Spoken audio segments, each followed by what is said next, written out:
All right. So how about you, Robert? Do you have a question for us today? I do. It's not cigar related. It's actually fishing related.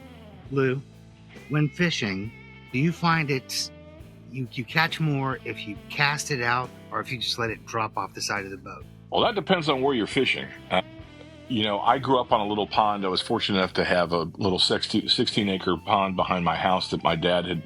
His dream was to have a house on water and always was fishing. And when I was in middle school, they moved to the house that my mom still lives in. And so there is, the type of fishing you're doing. If you're going to go fish for crappie, you can go put the boat next to the structure and you're just basically bobbing that hook up and down with a little beetle spin on it, and you can tear crappie up without any cast. Then if you're going to fish for something that's a little more, elusive, like a bass, you're going to want to be a little further away from it, so you end up casting out. So it all depends on the type of fish you're fishing for. I will say that lazy fishing is fun fishing, and active fishing is fun fishing. A bad day fishing is better than a good day at work anytime, and especially if you throw a cigar in there as well. Right? Your story. Yeah.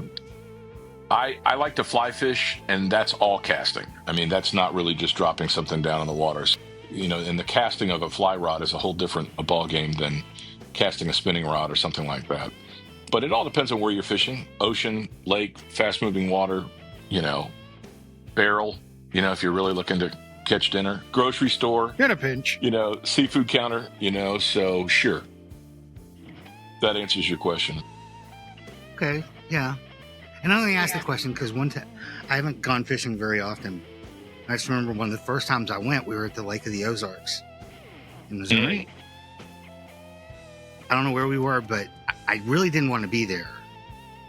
And so I was just like dropping my line off the side of the boat and then just letting it sit there. And that day I actually caught 4 fish, which was the most of anyone in the boat. So I'm like, I wonder if that's a thing. Sure is. That's awesome. That's awesome. Yeah, I've caught more bluegill 3 feet away from the dock than I have anywhere else in a lake. Yeah. Well, we had these very, trained fish. We would catch bluegill and shellcracker and crappie right off the little boat dock that we had out of the backyard because my dad would feed them.